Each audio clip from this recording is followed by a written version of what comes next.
স্বামী দ্বিতীয়বার বিয়ে করে নতুন বউ নিয়ে বাড়িতে পা রেখেছে। খবর পেয়ে কৌতূহলী প্রতিবেশীরা উঠোনে ভিড় জমিয়েছে।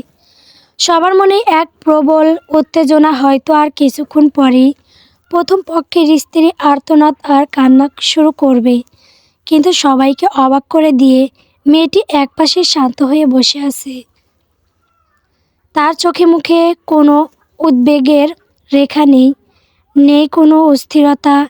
এমন সময় প্রতিবেশী এক বৃদ্ধা দাদু এগিয়ে এসে জিজ্ঞেস করলেন, "কী রে, এভাবে পাথরের মতো বসে আসিস কেন?"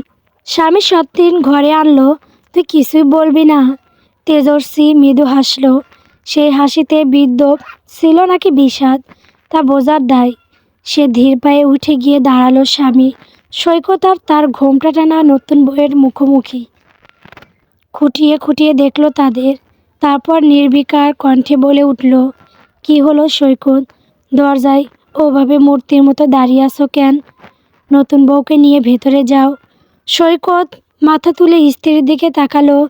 সে জানত তেজশ্রী বরাবরই শক্ত মনের মানুষ, কিন্তু এমন পরিস্থিতির সামনে দাঁড়িয়ে সে যে এতটা অবিচল থাকবে তা সৈকতের কল্পনাতীত ছিল। স্বামীর অবাক দৃষ্টি দেখে তেজস্বী আবারও চমকার এক চিলতে হাসি ফুটিয়ে তুলল আদরে। মেয়েটার গালে বাম দিকে টোল পড়ে হাসলে তাই আরও চমৎকার সুন্দর দেখায় তাকে। বলল, "এভাবে অবাক হয়ে কি দেখছো? ভয় নেই। আমি তোমাকে এ বস্তা পোষা প্রশ্ন করব না যে আমার মাঝে কিসের কমতি ছিল, কেন তুমি অন্য আরেকটা বিয়ে করলে, কেন আমাকে ঠকালে। কারণ আমি জানি আমার কোনো কমতি ছিল না রূপে কিংবা যোগ্যতায়, বরং তোমার কমতি ছিল তেজশ্রীর নাম আর ব্যক্তিত্বের মধ্যে যেন এক অদ্ভুত সামঞ্জস্য।" উপস্থিত জনতা তখন কানাঘুষা শুরু করেছে। কেউ সহানুভূতি নিয়ে বলছে, পুরুষ মানুষগুলোই এমন স্বার্থপর, এমন গুণবতী আর সুন্দরী বউ থাকতেও আবার বিয়ে কী দরকার ছিল। আবার কেউ ফিসফিস করে বিদ্রূপের সুরে বলছে, এমনি এমনি কি আর সতী নারী নির্ঘাত বউয়ের সাথে বনিবনা ছিল না, ভেতরে নিশ্চয়ই কোনো সমস্যা আছে। চারপাশে গুঞ্জন তেজশ্রীর কানে পৌঁছালেও নির্বিকার সৈকত অপরাধবোধ মাথা নত করে তেজস্বীর পাশে এসে দাঁড়ালো। কুণ্ঠিত স্বরে বলল, "বিশ্বাস করো তেজশ্রী, আমি এই বিয়েটা করতে চাইনি। আসলে পরিস্থিতি এমন ছিল যে তাকে কথা শেষ করতে দিল না।"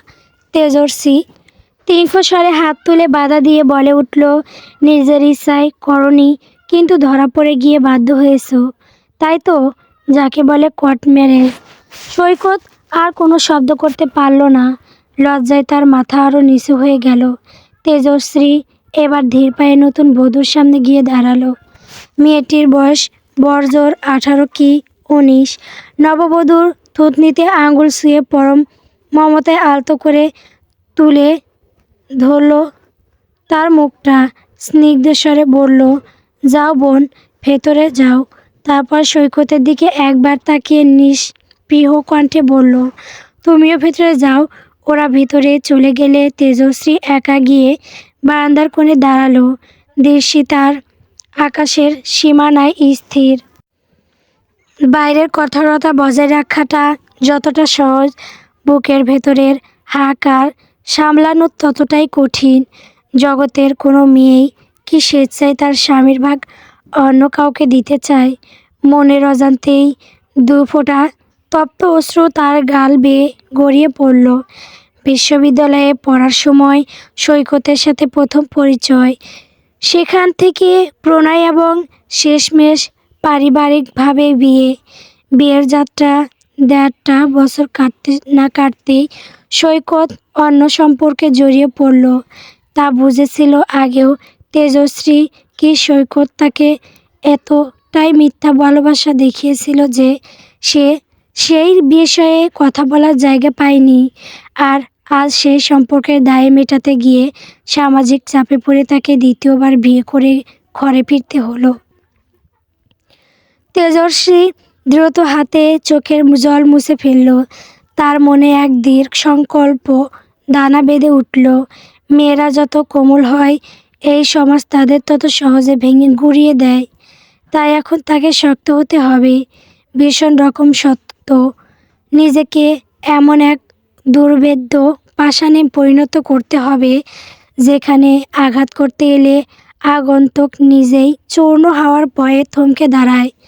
তেজস্বী ধীর পায়ে নিজের শয়নকক্ষে প্রবেশ করল। দেখল শিরা শৌকতের নতুন বউ বিছানায় জড়সড় হয়ে বসে আছে। সৈকত তার খুব কাছে বসে শিলার হাত ধরে নিচু স্বরে কিছু একটা বলছিল। তেজস্বীকে ঘরে ঢুকতে দেখে সে তড়িঘড়ি করে শিলার হাত ছেড়ে দিয়ে দূরে সরে দাঁড়ালো। তেজশ্রী সেদিকে প্রক্ষেপ করল না। আলমারি খুলে সে নির্বিকারভাবে নিজের কাপড় চোপড়গুলো বের করতে শুরু করলো। সৈকত দ্রুত তার কাছে গিয়ে পথ আগলে দাঁড়ালো, মিনতি করে বলল, প্লিজ তেজস্বী, তোমাকে এই ঘর ছাড়তে হবে না, এটা তোমারই ঘর, শিলা অন্য রুমে থাকবে। তেজস্বী থামল না, নিজের গোছগাছ চালিয়ে যেতে যেতে অস্ফুট স্বরে বলল, আমি এই ঘর ছেড়ে যাচ্ছি না। সৈকতের চোখে মুখে কিছুটা স্বস্তির আভাস ফুটে উঠল, কিন্তু তা স্থায়ী হলো না। তেজস্বী তার চোখের দিকে সরাসরি তাকিয়ে যোগ করল, আমি এই বাড়ি ছেড়েই চলে যাচ্ছি। সৈকত যেন আকাশ থেকে পড়ল, রৌদ্রশ্বাসে বলল, এসব তুমি কি বলছো তেজশ্রী? দোহাই তোমার, এমনটা করো না। আমি তো শুধু তোমাকেই ভালোবাসি। ভালোবাসা শব্দটা কানে যেতেই তেজস্বীর ভেতরের চাপা ক্ষোভ আগ্নেয়গিরির মতো ফুটে পড়ল। কপালের রাগের শিরাগুলো স্পষ্ট হয়ে উঠল।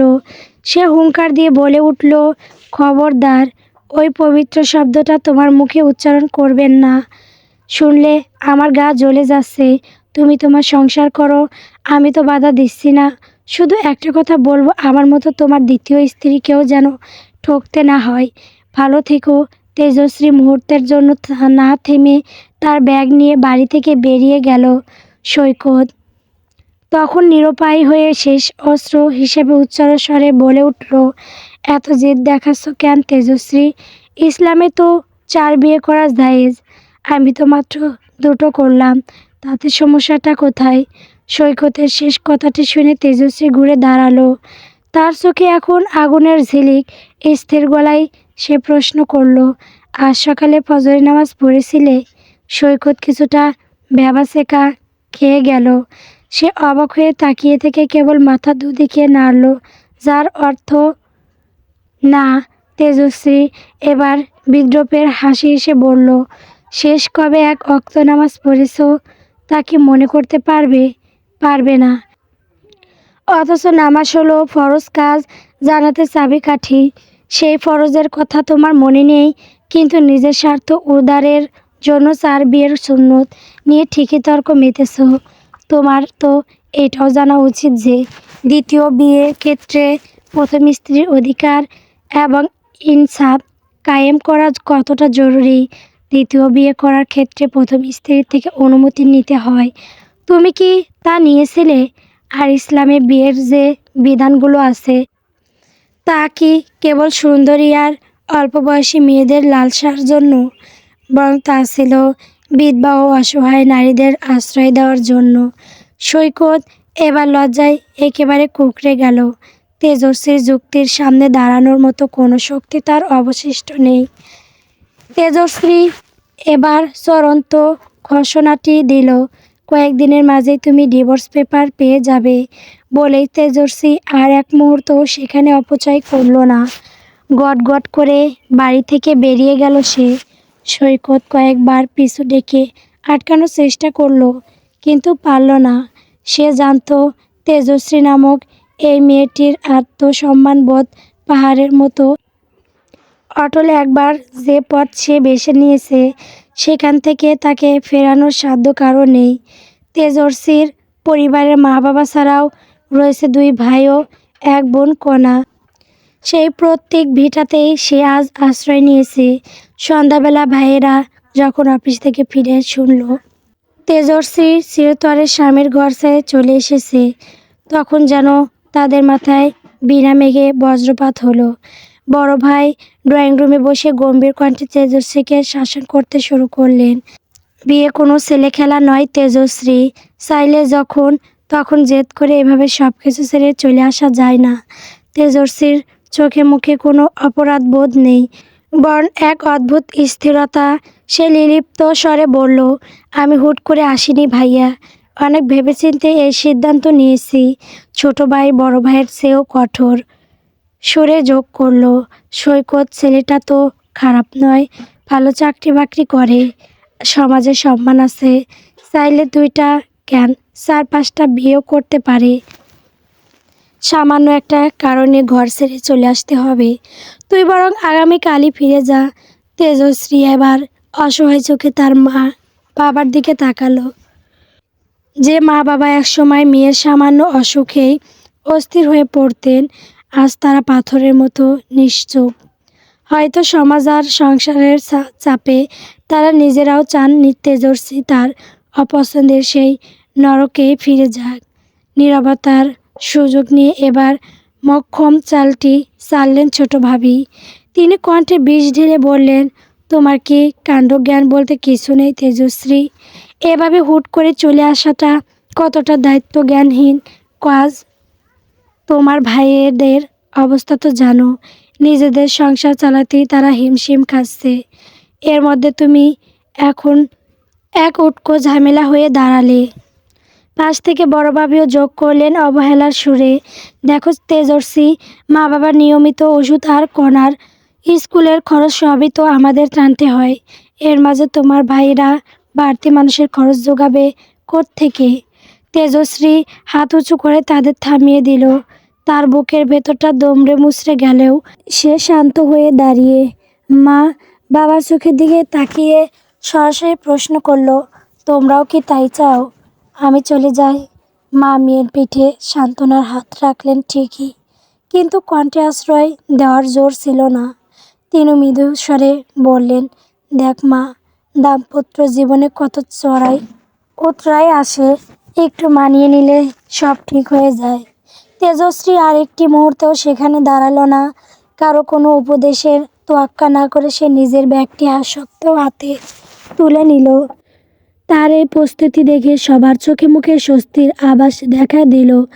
তারা ভাবল তেজশ্রী হয়তো হার মেনে স্বামীর ঘরেই ফিরে যাচ্ছে, কিন্তু সবার সেই ভুল ধারণা ভেঙে দিয়ে তেজস্বী তীক্ষ্ণ স্বরে বলল, ভয় পেও না, তোমাদের ওপর বোঝা হয়ে থাকার কোনো ইচ্ছে আমার নেই। আমি আমার থাকার ব্যবস্থা নিজেই করে নেব। আজই আমি ঢাকা চলে যাচ্ছি। এই অপ্রত্যাশিত ঘোষণা শুনে উপস্থিত সবার মুখ থমথমে হয়ে গেল। তেজশ্রী তার ছোট বোন কণার দিকে এগিয়ে গেল। কণা বোনকে জড়িয়ে ধরে ডুগরে কেঁদে উঠল। তেজশ্রী তাকে আগলে রেখে নিচু স্বরে বলল, কাঁদিস না কণা, নিজেকে শক্ত কর। আমি গুছিয়ে নিয়ে কয়েকদিন পরেই তোকে আমার কাছে নিয়ে যাব। তেজশ্রী যখন ঘর থেকে বেরিয়ে উঠানে পা বাড়ালো, তখন পিছন থেকে বড় ভাইয়ের তাচ্ছিল্য ভরা মন্তব্য ভেসে এলো, মেয়ে মানুষের এত তেজ থাকা ভালো না রে তেজশ্রী, এই তেজ তোকে পুড়িয়ে খাক করে দেবে। তেজশ্রী থমকে দাঁড়ালো, কিন্তু পিছন ফিরে তাকালো না। অন্ধকারের দিকে তাকিয়ে সে এক চিলতে বিস্ময় নিয়ে কিন্তু দৃঢ় হাসি হাসলো। তারপর অবজ্ঞা ভরে বলল, কি করব বলো ভাইজান, আমার নামটাই যে তেজশ্রী, আমার ধমনীতেও জেদ মিশে আছে। আমি হাঁটতে শিখিনি, আর যারা আমাকে ছোট করে তাদের ক্ষমা করতেও শিখিনি। বলে সে দ্রুত পায়ে অজানার উদ্দেশ্যে পা বাড়ালো। তার চলে যাওয়ার পথের দিকে সবাই পাথরের মতো স্তব্ধ হয়ে তাকিয়ে রইল। ঢাকা শহরের ব্যস্ত বুক চিরে 7টি কুচকুচে কালো আভিজাতপূর্ণ গাড়ির একটি বহুর শৃঙ্খল গতিতে ছুটে চলছে। তাদের রাজকীয় চলন আর কঠোর শৃঙ্খলতার মধ্যে এমন এক সম্মোহনী শক্তি আছে যে পথচারীরা বিমুগ্ধ হয়ে থমকে দাঁড়াচ্ছে। ট্রাফিক পুলিশেরা অত্যন্ত তৎপরতার সাথে রাস্তা পরিষ্কার করে দিচ্ছে, যেন এই যাত্রিক বহরের গতিতে বিন্দুমাত্র ছেদ না পড়ে। দৃশ্যটি দেখে সাধারণ যে কেউ নিশ্চিতভাবে ধরে নেবে হয়তো রাষ্ট্রের কোনো অতি গুরুত্বপূর্ণ ব্যক্তি বা প্রভাবশালী কোনো মন্ত্রী যাচ্ছেন। বহরের সামনে এবং পিছনে 3টি করে অত্যাধুনিক এসইউভি আর ঠিক মাঝখানে মধ্যমণি হয়ে ধীরস্থিরভাবে চলছে একটি লেটেস্ট মডেলের মার্সিডিজ বেঞ্জ। রাস্তার পাশে যানজটে আটকে থাকা এক ট্যাক্সির যাত্রী কৌতূহলী হয়ে জিজ্ঞেস করলেন, ভাই, কোনো এমপি মন্ত্রী যাচ্ছে নাকি? এত প্রোটোকল কেন? ট্যাক্সি ড্রাইভার এক চিলতে বাঁকা হাসি এসে উত্তর দিল, না মামা, উনি মন্ত্রী নন, উনি হলেন আর্য চৌধুরী। শহরের বাঘা বাঘা ব্যবসায়ীরাও ওনার নাম শুনলে সিটিয়ে থাকে। নামকরা সিংহ গ্রুপ অফ ইন্ডাস্ট্রিজ এর মালিক আজই কানাডা থেকে প্রথম দেশে আসলো। কেউ দেখেনি এখনো ওনাকে। উফ, যদি একবার দেখতে পারতাম। মার্সিডিজের পেছনের সিটে গা এলিয়ে বসে থাকা আর্য চৌধুরী জানালার কাছ দিয়ে বাইরের জনস্রোতের দিকে নির্লিপ্ত দৃষ্টি তাকিয়েছিলেন। উৎসুক জনতার এই বিস্ময়েই ভরা চাহনি তাকে আনন্দ দিচ্ছে না, বরং এই অহেতুক আড়ম্ব তাকে ক্রমশ বিরক্ত করে তুলছে। তিনি কানের ব্লুটুথ হেডসেটে গম্ভীর কণ্ঠে প্রশ্ন করলেন, এইসব অপ্রয়োজনীয় তামাশার আয়োজন করার অনুমতি কে দিয়েছে? ওপাশ থেকে কাঁপা কাঁপা স্বরে উত্তর এলো, সরি স্যার, মূলত আপনার নিরাপত্তার কথা ভেবেই আমরা এই বাড়তি ব্যবস্থা নিয়েছি। এবারের মতো ক্ষমা করবেন স্যার। আর্যর বিরক্তি চরমে পৌঁছালো। তিনি ড্রাইভারকে লক্ষ্য করে সংক্ষিপ্ত কিন্তু কঠিন স্বরে বললেন, গাড়ি থামাও। মুহূর্তের মধ্যে মার্সিডিজের চাকা থেমে গেল।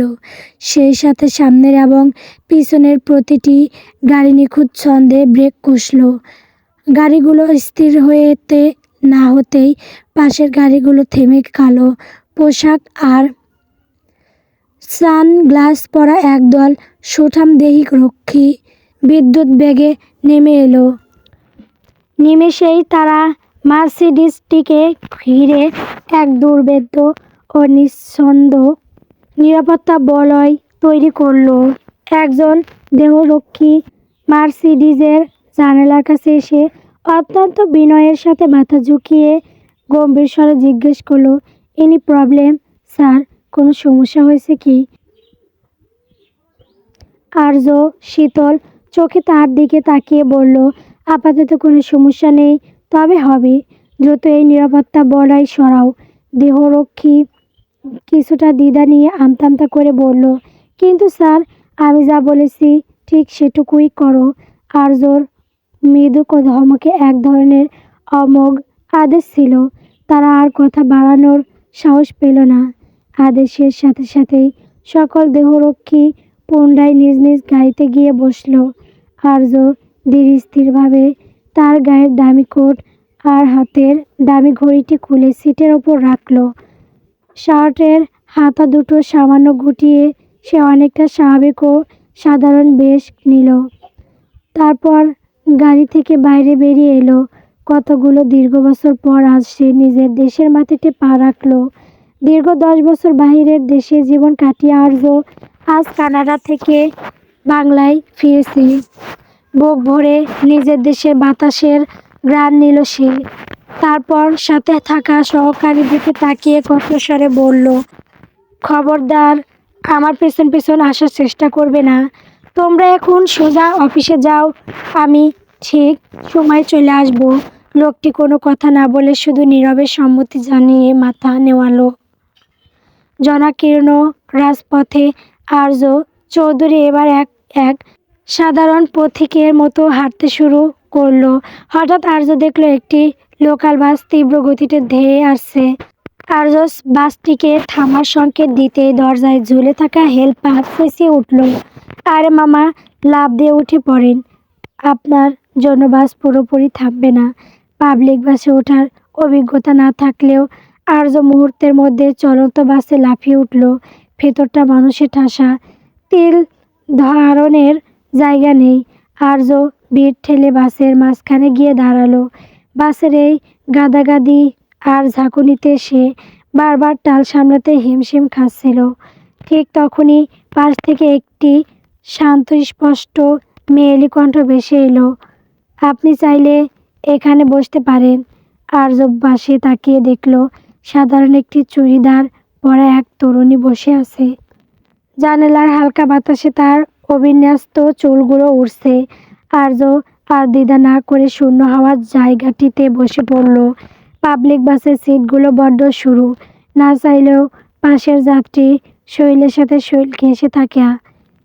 পাশে দাঁড়িয়ে থাকা এক যাত্রী কিছুটা সান্নিধ্য স্বরে টিপ্পনি কাটল। কি আপা, আমরা এতক্ষণ ধরে দাঁড়িয়ে ঘামছি, আমাদেরকে বসতে বললেন না? তেজশ্রী সেই মন্তব্যের দিকে ভ্রূক্ষেপ করল না, বরং জানালার বাইরে নির্লিপ্ত দৃষ্টি রেখে বলে উঠল, আপনাকে দেখে মনে হচ্ছে না আপনি আগে কখনো পাবলিক বাসে উঠতেছেন। আর্য হালকা এসে উত্তর দিল, না না, উঠেছি তো। যদিও তার হাসি বলে দিচ্ছিল সে কতটা অপ্রস্তুত। পরিবেশটা হালকা করতে আর্য এবার বিনীতভাবে জিজ্ঞেস করলো, আপনার নামটা কি জানতে পারি?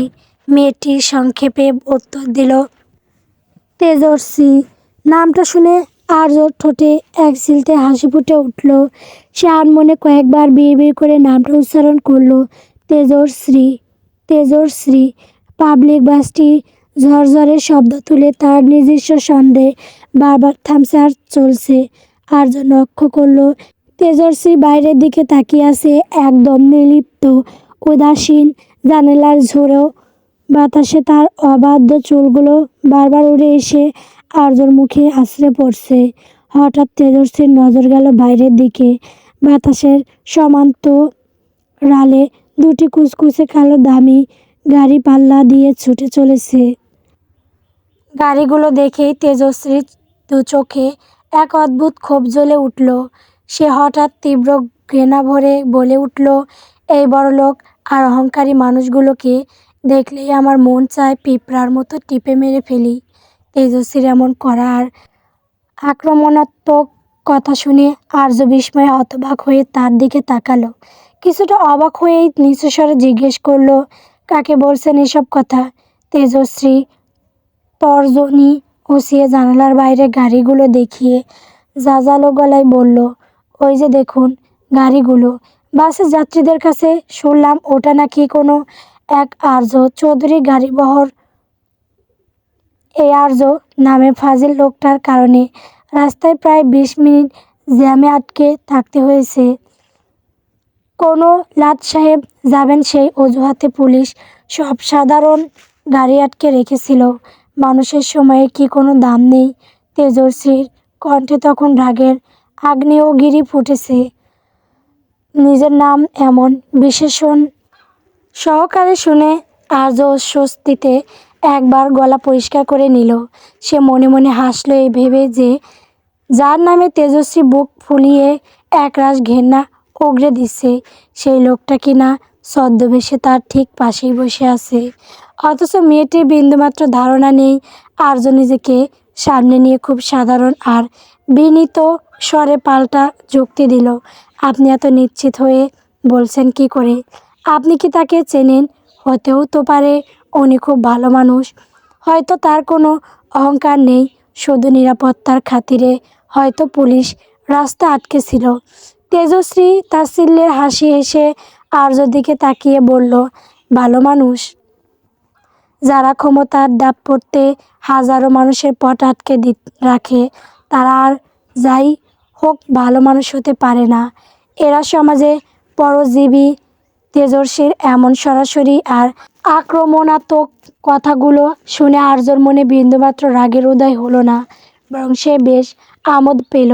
তার নিজের জীবনের রর সত্যটা অন্য কারোর মুখ থেকে এভাবে শুনতে পাওয়াটা তার জন্য একদম নতুন অভিজ্ঞতা।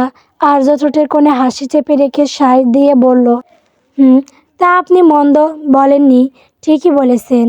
তেজস্বী হঠাৎ সন্দেহের চোখে আর্যর দিকে তাকালো, যেন ছেলেটার ভিতরে কোনো রহস্য খুঁজে পাওয়ার চেষ্টা করছে। সে সরাসরি প্রশ্ন করল, আচ্ছা আপনার নাম কি? আর্য কোনো দ্বিধা না করেই ছোট করে উত্তর দিল, আর্য। নামটা শুনে তেজস্বী কিছুক্ষণ বিস্ময় ভরা চোখে তার দিকে তাকিয়ে রইল, যেন বিশ্বাস করতে পারছে না।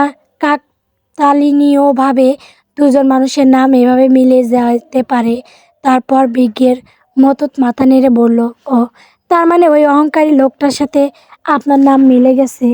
এতক্ষণ ধরে তাই তার দালালি করছিলেন, নিজের নামের মানুষের নামে দুর্নাম সইতে পারছিলেন না বুঝি? আর্য এবার নিজের অট্টহাসিতে কষ্টে সামলে নিল। সে অত্যন্ত নিরীহ আর গোবেচারা ভঙ্গিতে করে বলল, আরে না না, তা কেন হবে?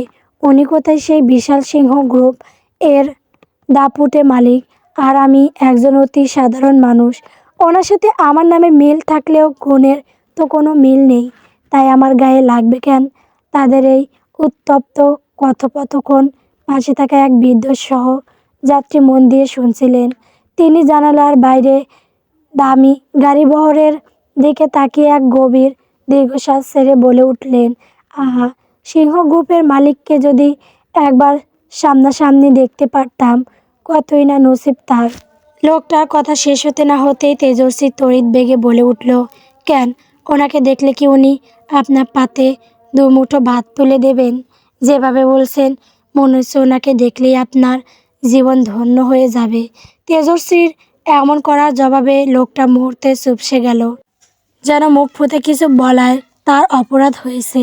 আর্য এবার কৌতুক ভরা দৃষ্টি তেজস্বীর দিকে তাকিয়ে ধীর স্থিরভাবে জিজ্ঞেস করল, আপনি কি সবসময় এভাবেই কথা বলেন? মানে সব ব্যাপারে কি আপনারা তো তেজ? আর্যর এই সরাসরি প্রশ্নের উত্তরে তেজশ্রী আর কোনো কথা বলল না। সে আবারও উদাসীনভাবে জানালার বাইরের দিকে তাকিয়ে রইল। তার নীরবতা ভাঙতে আর্য আবারও জিজ্ঞেস করল, আপনি কোথায় নামবেন? তেজস্বী ছোট্ট করে উত্তর দিল, ধানমন্ডি। বাহ, আমিও তো ওখানেই না যাচ্ছি। আর্য বেশ উৎসাহ নিয়ে বলল, কিন্তু তেজস্বী আর কোনো পাল্টা মন্তব্য করল না। তার নির্লিপ্ততায় আর্যও শেষমেশ চুপ হয়ে গেল। কিছুক্ষণ পর বাসটি তার গন্তব্যে এসে থামল। আর্যকে নিশ্চলভাবে বসে থাকতে দেখে তেজস্বী কিছুটা বিরক্ত হয়ে বলল, উঠুন, আমাকে যেতে দিন। আর্য তড়িঘড়ি করে সিট ছেড়ে উঠে দাঁড়ালো। তার কেন জানি মনে হচ্ছিল যাত্রিক এই শহরের পথটা আজ বড্ড ছোট। আরও কয়েক ঘন্টা যদি এভাবে পাশাপাশি বসে থাকা যেত, যদি বারবার ওই অবাধ্য রমণীর এলোমেলো চুলের ঝাপটা তার চোখে মুখে এসে লাগতো, তবে মন্দ হতো না। আর্য বাস থেকে নেমে চারদিকে চোখ বোলালো, কিন্তু কোথাও তেজস্বীকে দেখতে পেল না। মুহূর্তের মধ্যেই সেই জনসমুদ্রে মিশে গেছে মেয়েটি। আর্য এক গভীর দীর্ঘশ্বাস ফেলে মনে মনে বলল, আমাদের আবারও দেখা হবে তেজশ্রী, কোনো এক জ্যোৎস্না রাতে কিংবা ব্যস্ত দুপুরে। আমাদের দেখা হতেই হবে। ঠিক সেই মুহূর্তে তার কালো মার্সিডিজ গাড়িটি নিঃশব্দে পাশে এসে দাঁড়ালো। একজন অনুগত দেহরক্ষী দ্রুত নেমে পড়ছেন, দরজা খুলে দিল। বাসের সেই সাধারণ আর্য মুহূর্তেই বদলে গিয়ে দাপুটে বিজনেস টাইকুনে পরিণত হলো। আর্য এবার আর কোনো বাক্য ব্যয় না করে গম্ভীর মুখে গাড়িতে গিয়ে বসল। আর্য চৌধুরী যখন তার সাম্রাজ্যে পা রাখলেন, বিশাল প্রবেশদ্বারের ওপর খোদাই করা সোনালি অক্ষরে আভিজাত্যের সাথে জ্বলজ্বল করছিল সিংহ গ্রুপ অফ ইন্ডাস্ট্রিজ। আর্য সেদিকে বিন্দুমাত্র ভ্রুক্ষেপ না করে ভিতরের দিকে এগোতে থাকলেন। বাইরে একই রঙের ইউনিফর্ম পরা কর্মীদের দীর্ঘ সারি, তারা অত্যন্ত শ্রদ্ধার সাথে তাদের কর্ণধারণকে বরণ করে নিল। আর্য ভেতরে প্রবেশ করতে পুরো দপ্তরে এক অভাবনীয় নিস্তব্ধতা নেমে এলো। উপস্থিত সকল স্তরের কর্মকর্তা কর্মচারী সসম্ভ্রমে দাঁড়িয়ে পড়লেন। বিশেষ করে নারী কর্মীদের মুগ্ধ দৃষ্টি তখন আর্যর উপর স্থির। আর্য পরনে নিখুঁতভাবে ফিট করা কালো ব্লেজার আর ভেতরে দবদবে সাদা শার্ট, চোখে ডার্ক সানগ্লাসটি, হাতে দামি ঘড়ি, সব মিলিয়ে এক মার্জিত ও রাজকীয় বেশ। 6 ফুটের ওপর দীর্ঘকায় এবং সুতাম স্বার্থের অধিকারী আর্যর প্রতিটি পদক্ষেপে ছিল আভিজাত্য আর বলিষ্ঠ পুরুষত্বের ছাপ। তীক্ষ্ণ চাহনি, চওড়া কাঁধ আর আত্মবিশ্বাসী চলন সব মিলিয়ে তার ব্যক্তিত্ব যে কোনো সাধারণ মানুষের চেয়ে আলাদা।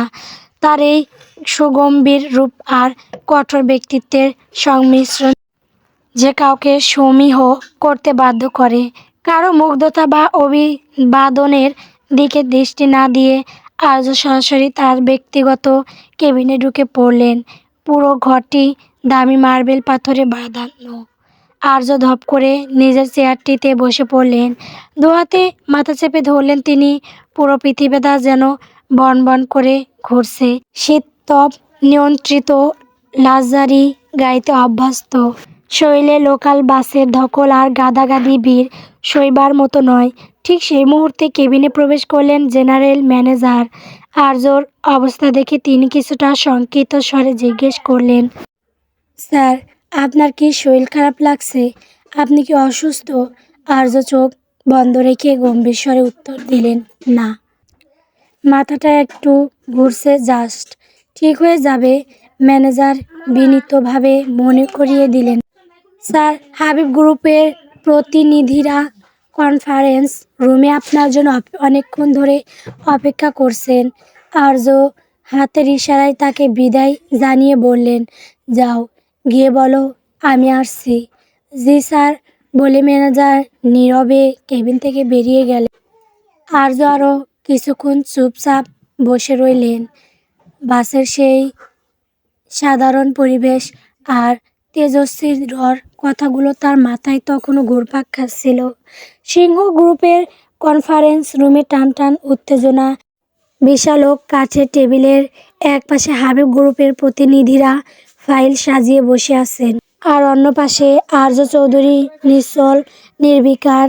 হাবিব গ্রুপের কর্ণধার বেশ আত্মবিশ্বাসের সাথে বলতে শুরু করলেন, দেখুন আর্য চৌধুরী, আমাদের কোম্পানির শেয়ারের যে বর্তমান গ্রোথ, তাতে আপনারা বিনিয়োগ করলে দুপক্ষেরই অবিশ্বাস্য মুনাফা হবে। বাজার এখন আমাদের দখলে, শুধু আপনাদের নামটার সাথে থাকলেই কেল্লা ফতে। আর্য টেবিলের ওপর রাখা ফাইলটার পাতা উল্টে পাল্টে দেখছিলেন। হঠাৎ তিনি ফাইলটা সশব্দে বন্ধ করে দিলেন। ঘরের তাপমাত্রার চেয়েও শীতল কণ্ঠে বললেন, মুনাফা তো হবে, কিন্তু সেই মুনাফায় সাধারণ মানুষের দীর্ঘশ্বাসের গন্ধ থাকবে না তো? হাবিব সাহেব তৎমত খেয়ে হেসে উঠলেন। ব্যবসায় লাভ করতে গেলে একটু আধটু এদিক সেদিক তো করতেই হয়, ওসব কোনো বিষয় নয়। আর্যর চোখ মুখ এবার কঠোর হয়ে উঠল। তিনি সরাসরি হাবিব সাহেবের চোখের দিকে তাকিয়ে বললেন, আমার কাছে ওটাই আসল বিষয়। আপনাদের ব্যাকগ্রাউন্ড চেক করে আমি জানতে পেরেছি আপনারা নিরীহ বিনিয়োগকারীদের ভুল বুঝিয়ে শেয়ার বাজারে কারসাজি করছেন। যেখানে এক ফোঁটা অবৈধ লেনদেন থাকবে, সেখানে আর্য চৌধুরী তার সাম্রাজ্য গড়বে না। আমি সৎ ব্যবসায়ে বিশ্বাসী, গঠবাজিতে নই। কথাগুলো শুনে কনফারেন্স রুমে যেন বজ্রপাত হলো। হাবিব গ্রুপের সদস্যরা অপমানে লাল হয়ে উঠলেন। হাবিব সাহেব দাঁতে দাঁত চেপে বললেন, আপনি আমাদের অপমান করছেন। এই বিশাল প্রজেক্ট ফিরিয়ে দেওয়ার ক্ষমতা আপনার আছে তো? এতে আপনার কোম্পানিরও অনেক ক্ষতি হবে। আর আপনি আজই দেশে ফিরেছেন, কি বুঝেন এই দেশের ব্যবসার নিয়ম? আর্য নিজের জায়গা থেকে ধীরস্থিরভাবে উঠে দাঁড়ালেন। ব্লেজারের বোতামটা লাগাতে লাগাতে তাচ্ছিল্যের সুরে বললেন, আমি যখন এই দেশ ছেড়ে কানাডা যাই তখন আমার একটা কোম্পানি ছিল। কানাডা বসেই এখন আমার এই দেশে 6টা কোম্পানি হয়েছে। তাহলে একবার ভাবুন, যেখানে আমি উপস্থিত ছিলাম না তবুও এত সফলতা, তাহলে এখন আমি সশরীরে এখানে উপস্থিত। আর্য আবারও হেসে বলল, আর কি বললেন, আপনার কোম্পানির সাথে চুক্তি না করলে আমার ক্ষতি হবে? হাউ ফানি মিস্টার হাবিব, আমি চাইলে এখনই আপনার কোম্পানি কিনে ফেলতে পারি, আর ক্ষতি হলেও আমি আমার নীতি বিক্রি করে না। সিংহ গ্রুপ মানুষের বিশ্বাসে চলে, কারো পকেট কেটে নয়। মিটিং এখানেই শেষ। সিকিউরিটি, ওনাদের সসম্মানে বাইরে যাওয়ার পথ দেখিয়ে দাও। হাবিব গ্রুপের সবাই রাগে কাঁপতে কাঁপতে কনফারেন্স রুম ছেড়ে বেরিয়ে গেলেন। তেজস্বী চাবি ঘুরিয়ে ফ্ল্যাটের দরজা খুলে ভেতরে প্রবেশ করল। ফ্ল্যাটটি খুব একটা বড় নয়, দুটি সিমসাম বেডরুম, একটি ছোট ড্রয়িং রুম আর তার গা ঘেঁষেই রান্নাঘর। দীর্ঘ পথ পাড়ি দেওয়ার ক্লান্তি ঝেড়ে ফেলতে সে বুক ভরে শ্বাস নিল। ঠিক তখনই তার ফোনটি বেজে উঠল। স্ক্রিনে তাকাতেই দেখল তার এক ঘনিষ্ঠ বান্ধবীর ফোন। রিসিভ করতেই ওপাশ থেকে ভেসে এলো, পৌঁছেছিস? ফ্ল্যাটটা পছন্দ হয়েছে তো? তেজশ্রী সোফায় গা এলিয়ে দিয়ে বলল, হুম, এই তো মাত্র ঢুকলাম। বেশ গোছানো আর সুন্দর। শোন, আমি সন্ধ্যার দিকে আসবো। তোর জন্য সব বাজার সদাই কিনে ফ্রিজে রেখে এসেছি। চাইলেই টুকটাক কিছু রেঁধে নিতে পারিস। অনেক ধন্যবাদ রে তোকে। তেজশ্রী কৃতজ্ঞতা প্রকাশ করলো। আরে ধুর, বন্ধুত্বের মধ্যে আবার কিসের ধন্যবাদ। আচ্ছা, এখন রাখছি, সন্ধ্যায় দেখা হবে। ফোনটা কেটে তেজশ্রীর ঠোঁটে এক চিলতে হাসি ফুটে উঠল। তেজশ্রী ব্যাগ থেকে একটা টি শার্ট আর প্লাজো বের করে ওয়াশরুমে চলে গেল। দীর্ঘ সময় ধরে শাওয়ার নিয়ে যখন সে বাইরে এলো, তখন জানালার ওপাশে গোধূলির শেষ রক্তিম আভা ফিকে হয়ে আসছে। সারা শরীর ভিজে থাকায় তেজশ্রীর মনে এক ধরনের প্রশান্তি কাজ করছিল।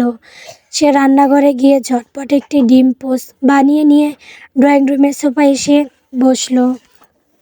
রিমোট চেপে টেলিভিশনটা অন করতে ব্রেকিং নিউজে শিরোনামে তার চোখ আটকে গেল।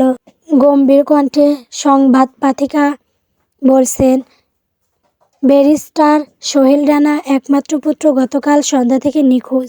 পুলিশ এখনও কোনো কুল কিনারা করতে পারেননি। তবে কি এই শিশুটির পরিণতিও কয়েকদিন আগে অপহৃত হওয়া কমিশনারের সন্তানের মতোই করুণ হতে চলেছে? প্রশাসন তৎপর থাকলেও জনমনে দানা বাঁধছে আতঙ্ক। সোহেল রানার পুত্রের বয়স প্রায় 22 বছর। তথ্য অনুযায়ী কয়েকদিন পরে বিয়ে হওয়ার কথা চলছিল। খবরটি শুনে তেজস্বীর চেহারায় কোনো ভীতি বা উদ্বেগ ফুটে উঠল না, বরং খবরের দিকে তাকিয়ে তার ঠোঁটের কোণে এক বাঁকা হাসি ঝিলিক দিয়ে উঠল। সে নির্বিকারভাবে চ্যানেলটি বদলে দিল। ঠিক সেই মুহূর্তে বাইরের কলিং বেলটি তীব্র শব্দে বেজে উঠল। তেজস্বী টিভির রিমোটটা পাশে রেখে ধীর স্থিরভাবে দরজার দিকে এগিয়ে গেল। তেজস্বী দরজা খুলতেই দেখল সামনে ইকরা দাঁড়িয়ে আছে। দীর্ঘ বিচ্ছেদের অবসান ঘটিয়ে ইকরা আবেগ পুলতু হয়ে তেজশ্রীকে জড়িয়ে ধরল। উচ্ছ্বসিত কণ্ঠে বলল, উফ, কতদিন পর দেখা হলো আমাদের। বাবা যায়। তেজশ্রী মৃদু হেসে শুধু বলল, হুম। তেজশ্রীর একমাত্র বেস্ট ফ্রেন্ড ইকরা। তারা দুজনে ড্রয়িং রুমের সোফায় গিয়ে বসল। পুরনো স্মৃতি আর কৌশল বিনিময়ের মাঝে কথার এক পর্যায়ে ইকরা খানিকটা দ্বিধা নিয়ে জিজ্ঞেস করলো, আচ্ছা তেজস্বী, তুই না বলেছিলি নিজের শহর ময়মনসিংহ ছেড়ে কখনোই এই যান্ত্রিক ঢাকায় আসবি না? তবে হঠাৎ সিদ্ধান্ত বদলালি কেন? তেজস্বীর চেহারায় কোনো পরিবর্তন হলো না। সে একদম স্বাভাবিক নির্লিপ্ত কণ্ঠে উত্তর দিল, যার জন্য নিজের অস্তিত্ব বিসর্জন দিয়েছিলাম, সেই মানুষটাই এখন আর আমার জীবনে নেই। তাই ফিরে এলাম। তুই তো সব জানি, তবুও কেন এসব অর্থহীন প্রশ্ন করে সময় নষ্ট করছিস? তেজস্বীর এই সোজাসাপটা উত্তরে ইকরা কিছুটা দমে গেল। পরিবেশটা হালকা করতে তেজস্বী হঠাৎ গম্ভীর হয়ে প্রশ্ন করল, মিটিং কবে? ইকরা সোজা হয়ে বসে উত্তর দিল, এই তো আগামীকাল রাতে। তেজস্বী তীক্ষ্ণ দৃষ্টিতে ইকরার দিকে তাকিয়ে সতর্ক করে দিল, সব কিছু আগে ভাগেই নিখুঁতভাবে গুছিয়ে রাখিস। জানিস তো, কোনো গড়বড় হলে আমার মাথা ঠিক থাকে না, আর একবার মাথা গরম হলে কিন্তু সামলানো কঠিন হয়ে যাবে। ইকরা আশ্বস্ত করে বলল, চিন্তা করিস না, সব ঠিকঠাকই হবে। কিন্তু তুই কি সশরীরে মিটিংয়ে উপস্থিত থাকবি?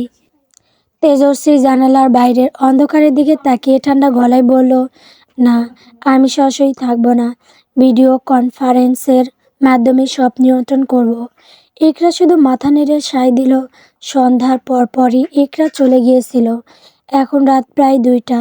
মধ্যরাত পার হয়ে নিস্তব্ধতা জেঁকে বসেছে চারদিকে, কিন্তু তেজস্বীর চোখে এক ফোঁটা ঘুম নেই। মনের শত অনিচ্ছা সত্ত্বেও তার চোখের সামনে বারবার ভেসে উঠছে এক যন্ত্রণাদায়ক দৃশ্য। তার স্বামীর বুকে মাথা রেখে অন্য একটা মেয়ে শুয়ে আছে, অথচ ওই বুকে মাথা রাখার একান্ত অধিকার ছিল শুধু তেজস্বীর। যে মানুষটার অমন ছাড়া এক সময় তার ঘুম আসতো না, আজ তাকে ছাড়াই কত দূরে, কতটা একা সে। অন্ধকারে তেজস্বীর চোখ বেয়ে দুফোঁটা নোনা জল গড়িয়ে পড়ল, কিন্তু পরক্ষণেই সে শক্ত হয়ে বসলো, তড়িঘড়ি করে চোখের জল মুছে নিয়ে নিজেকেই শাসন করলো। না তেজস্বী, তোকে কাঁদলে চলবে না। তেজস্বীদের কাঁদতে নেই, তেজস্বীদের কাঁদো মানায় না। সে উঠে গিয়ে জানালার কাছে দাঁড়ালো। বাইরের হিমেল হাওয়াটা ঝাপটা গায়ে লাগতেই শিরশির করে উঠল শরীর। জানালার গ্লিরে মাথা ঠেকিয়ে সে আকাশের দিকে তাকিয়ে বিড়বিড় করে বলতে লাগলো, মানুষ কেন এত অসহায়? প্রিয় অপ্রিয় কোনো স্মৃতি কেন মন থেকে মুছে ফেলা যায় না? কেন বুকের ভেতরটা এমন ছিঁড়ে যাওয়ার মতো ব্যথায় টনটন করে ওঠে? অথচ ওই বেইমানগুলো কত সহজে সব ভুলে যায়। ওরা কি তবে আমাদের মতো রক্ত মাংসের মানুষ নয়? জানালার কাছ থেকে সরে এসে তেজস্বী আয়নার সামনে দাঁড়ালো। নিজের প্রতিছবির দিকে তাকিয়ে একরাশ তাচ্ছিল্যের হাসি আসলো সে। নিজেকে প্রশ্ন করলো, এতগুলো বছর আমি যে মানুষটাকে ভালোবেসে নিজের অস্তিত্বই বিলীন করে দিয়েছিলাম, যার জন্য নিজের রূপ যৌবন আমি আসলে কে সব তুচ্ছ মনে হতো, যাকে নিয়ে পুরোটা জীবন কাটিয়ে দেব ভেবেছিলাম, সেই মানুষটাই আমাকে এভাবে ঠকালো। পরক্ষণেই তেজস্বীর গলার স্বর বদলে গেল। একটা গভীর সংকল্প তার চোখে মুখে ফুটে উঠল। সে ধরা গলায় বলল, এবার আর কোনো পিছুটান নেই। অনেক হয়েছে অপরের জন্য বাঁচা। এবার থেকে আমি শুধু তেজস্বী, পুরোপুরি আমি। হঠাৎ করেই তেজস্বীর বিষণ্ণ মুখটা বদলে গেল। চোখের কোণে জমে থাকা কান্নার রেশ উঠবে গিয়ে সেখানে ফুটে উঠল এক তীক্ষ্ণ দৃষ্টি। তার ঠোঁটের কোণে ফুটে উঠল এক রহস্যময় বাঁকা হাসি। গল্প তেজশ্রী। গল্পটি কেমন হয়েছে কমেন্ট করে বলবেন। পরবর্তী পর্ব পাওয়ার জন্য অবশ্যই আমার চ্যানেলটিকে সাবস্ক্রাইব করবেন। ধন্যবাদ।